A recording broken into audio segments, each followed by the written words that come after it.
Well, this is really quite interesting. Often, lots of drivers and lots of teams have different layouts of paddles on the car. And, some of them you never work out what they're used for, some of them are quite obvious. So on the Ferrari wheel that Raikkonen drives, you've got a gear shift paddle, which is up and down, pretty straightforward, and it's a single paddle, so you can push or pull depending which finger you've got free. And they have this one long clutch paddle at the bottom, which they use for starts and pit stops. Yeah.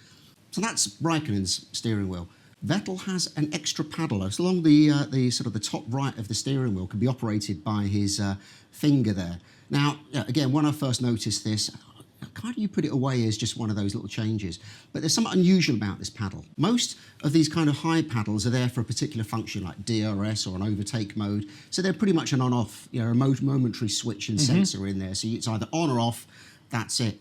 But this top paddle that Vettel has, you can see there's a rotary sensor there. So it's a variable thing. So it's not him switching something off, it's him demanding either something increasing or decreasing around the car, which then limits immediately the things it can be. So it can't be things like, your DRS, your overtaking mode. So it then potentially has to go into things like the powertrain. So it could be that it's another way of him deciding how much hybrid boost to be using. It could be him under braking, like they do in Formula E, pulling the paddle in to vary the energy recovery levels.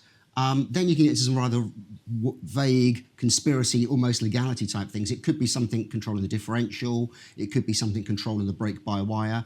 I think that's much less likely. My bet is it's much more to do with the power unit. And I'm trying to see from the onboards, is it something, he's operating, and it's because it's so dark in the cockpit and he can literally just manage it with his finger. You can't really see and what it's he's difficult doing. with the halo as well. With Because it's tucked down behind all the cockpit padding, it's fun. But he is using it around the lap. I don't think this is a start line thing. The interesting thing is that Kimi, as you say, doesn't have it, which would suggest that it's maybe something to enable the driver to go a little bit quicker.